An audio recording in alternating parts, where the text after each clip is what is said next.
Welcome to the Cynical Marketers Podcast, where the greatest minds in marketing, we think, discuss marketing for an audience of several. And now, your hosts, Mike and Nada. Welcome, everybody, to the Cynical Marketers Podcast, Episode 2. We are 10% of the way to that magic 20 number. Unbelievable, huh? And you were wrong, Mike. You said we would have 2 listeners. We had 24 on YouTube, 5 on 24. Spotify. Not bad, not bad. Almost Yes. 30 people. That wasn't the Maybe first time some I've been of wrong, them- and it will not be the last time that I was wrong about something. So no worries there. Thank you to those 24 of you who watched our last episode or listened to us on Spotify. That is awesome. We really do appreciate it. And here we are with episode 2. The march continues of the Cynical Marketers. Normally in a podcast, this would be where you would shout out to your sponsors. We don't have any yet. We are here to sell out, though. We will unashamedly take your money if somebody wants to sponsor us. Indeed, we will. I'm sure they're going to line up. They're going to be lining up like, oh, Cynical Marketers. Yeah, let's get right on that. For our 24 listeners. Yeah. How much money would you like? Sure. They'll be all over us, I'm sure. But we're excited. So we're here to have fun anyway. And even if no one watches us, we like talking about this stuff. And I love to hear my own voice. So I would do this anyway with 0 listeners. I do it on our own social media already. So it is all true. Yes. All right. Mike loves to talk about all the different marketing trends. So episode 2, we're going to talk about marketing and using rage. You know, so Nada was looking up, you were looking up stuff about this because we have seen this. So it's a trend going on social media right now.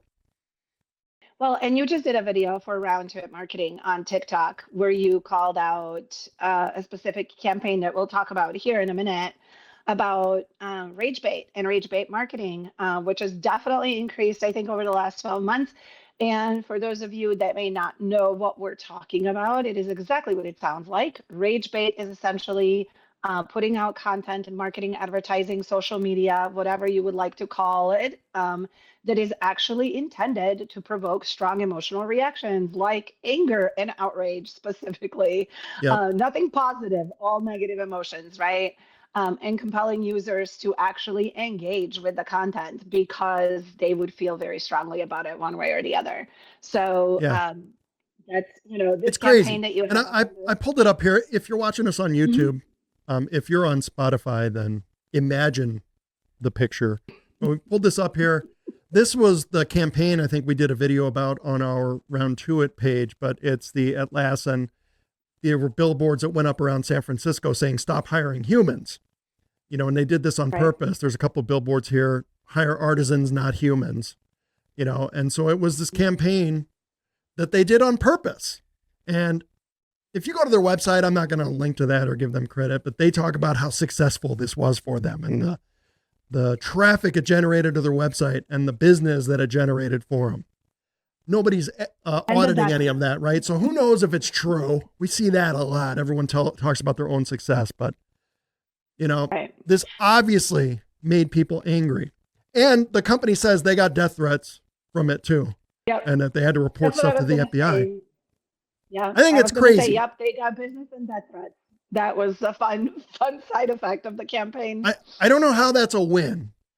And I've been through this a couple of times. Where you have run afoul of the internet, and there's nothing fun or beneficial about it. When somebody says, there's no such thing as bad press, like, okay, well, anyone who says that has not had bad press. You've not experienced it, because I'm here to tell you there is such a thing. And I know right now this rage thing is so popular because it games all the algorithms on every social media platform because it's going to get you engagement. And engagement is the top signal right now for content on social media platforms. Is this content worthy of being shown to more people? So the more engagement you get, the more views you're going to get. And rage is a great way to get engagement and drive up those views. Indeed it is. I mean, we've talked about this, I think, just between us. We've called out this trend that we've seen on TikTok, on Instagram, with different creators, specifically creating content and being very open and honest about the fact that they're creating content for rage bait, that they are creating controversial content because they want people to engage. They Yep. want people to comment. They want people to argue in comments. They want people to share. And they don't care if they're being called names or if they're being called anything else.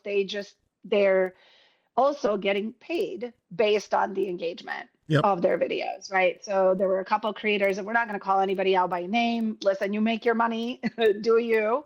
But there were a couple of creators who were very open and had talked about it last year. Did they specifically talk about things to piss people off? Because the more people interact with their videos, the higher their income is. Oh, for sure. One specific creator said that she made $150,000 off of TikTok last year, posting content that was specifically designed to piss people off. So, I've said this before, I think, to some businesses. If you want to grow a social media account outside of having an actual talent, because if you have a talent for something, if you're a musician, dancer, something like that, right, you can do it. So if you don't have a talent, then what you need to do is you start an account that's either politics based or relationship based, and then pick a side. It doesn't matter what side you pick one side. I'm pro men, anti women, whatever, or, left or right politics. It doesn't matter what side you're on. Just start talking and the other side will come tell you how stupid you are. And you get the engagement. Absolutely. And you probably see this on TikTok, on Instagram. Yeah. Some of these big, huge creator accounts that just show up on all of our feeds because, it's not even if you're connected to them, you're just going to get shown these things now.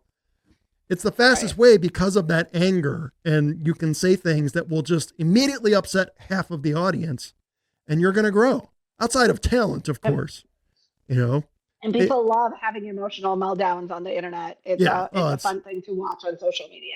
But this stuff is not necessarily new. Like we used to do this 10 years ago on grunt style social media. We knew that we could do some things that would trigger people immediately. And you used to do it. Like we used to do it sometimes if engagement was lagging, and back on old Facebook days, views mattered, engagement did matter too. So we used to do something that was an easy engagement one. If we posted a picture of anyone holding a weapon with their finger on the trigger. Or doing anything incorrectly. Yeah. Or the other thing you used to do is put out a typo. It used to be the old trick to put a typo in somewhere, make a mistake, and it didn't matter. And we used to know this too. The platforms don't read the comments and there's no temperature score on comments of anything. So it doesn't matter if people hate you. Yeah. All the platform sees is somebody commented. They don't know what, right? The algorithm doesn't know what was said or that is positive or negative. So this has been around for a while, but it's just everywhere now. It's taken off too much, I think. But it's been around for a while because we've seen things like I remember the Dove commercial, if you remember that from a while back, where a Black woman was doing her skincare routine, right? Yep. And she's washing her face and stuff, and she takes off her shirt, and then she's white. At the end of the commercial, there's a white woman standing there. Yep. And you're just like, what marketing agency, what marketing professionals, who was in this room when this commercial was made that thought this was a good idea? So controversy, like the Pepsi Kendall Jenner ad too, that pissed off a lot of people. Jaguar recently. Yeah. Oh, Jaguar recently. That's the one that you also just did a video on. Yeah. For one of the brands that I work with, we had somebody come in and pitch us about taking over management of social media. And one of the things this person said was, you've got to be controversial. You need to be controversial. I'm like, bro, this is a youth sports uniform company. How controversial and on what topics? Like That doesn't make any sense for this brand to do that. And I often wonder this for these brands too, is why risk your brand health? This rage may get you quick engagement and a lot of views, but you are upsetting a good portion of the market and you're creating a feeling against you. Why would you do anything to create a negative feeling about your product, your service, your brand for short-term wins? Because your long-term health is going to suffer. I don't understand why put your brand health at risk. Because people will boycott. They will, they will be pissed off. They will tell everybody they know they're pissed off about things that you're doing that they don't like. And so while you may get that engagement, I get it from a content creator standpoint, because I think if your entire job is to create content on TikTok and Instagram, fine. Like you said, if you have no other talent, then by all means, just have that be something that you're doing for money.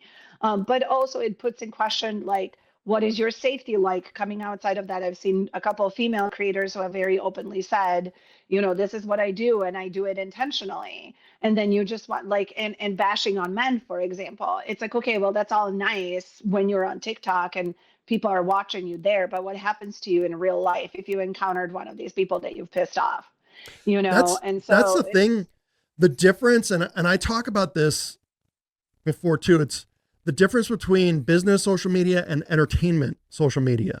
And if you're running social media for your business, you are not an entertainer and you'll never get the views and the impressions that one of these other people get. But then there are so many of those other people who have been successful content creators now who are out there advising businesses on how to run their social media. And they tell them the techniques and things that made them successful. Like, hey, that's probably not a good idea, Brad, for your accounting firm. You might not want to do that. People need to trust you if you're going to do accounting or whatever, right? Like, your business social media is never going to be about entertaining people necessarily, right? Those same techniques just, they don't work. And it might work in the short run, but what the long term, you're not trying, unless you're trying to cash out. And somebody made that comment on our TikTok about specifically that Atlassian about stop hiring humans. They're VC backed. So they're just trying to cash out as quickly as they can. So they're not worried about long-term health. But for the brands we work with and the businesses, these are mom and pop businesses and people, sole proprietors or partnerships. You've started these businesses for the long term.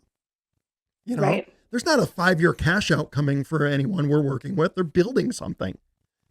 So when you're trying to do that, you got to think long term. And a short term social media win? Why would you? Just not a good decision. It makes no sense. But that's the thing though, too. Like, you have to think about these folks that, like, for example, the company that you were just talking about with why are you hiring humans or don't hire humans or whatever their thing was.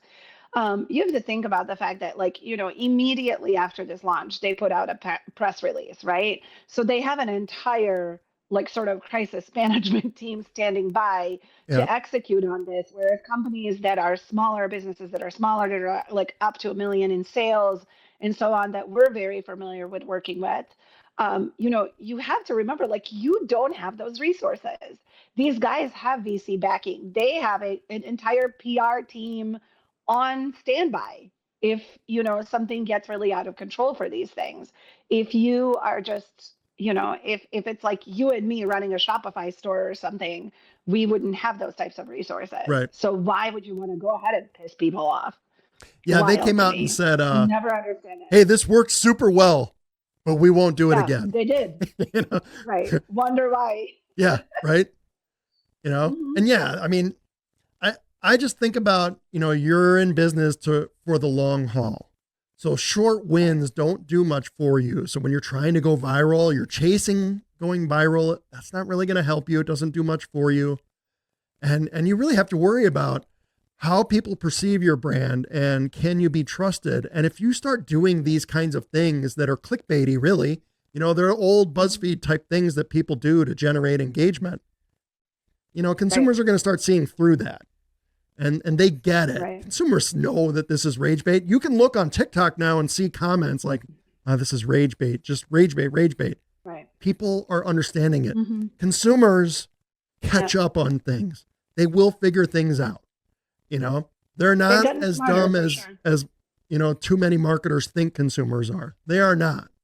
People aren't pretty savvy, really, you know?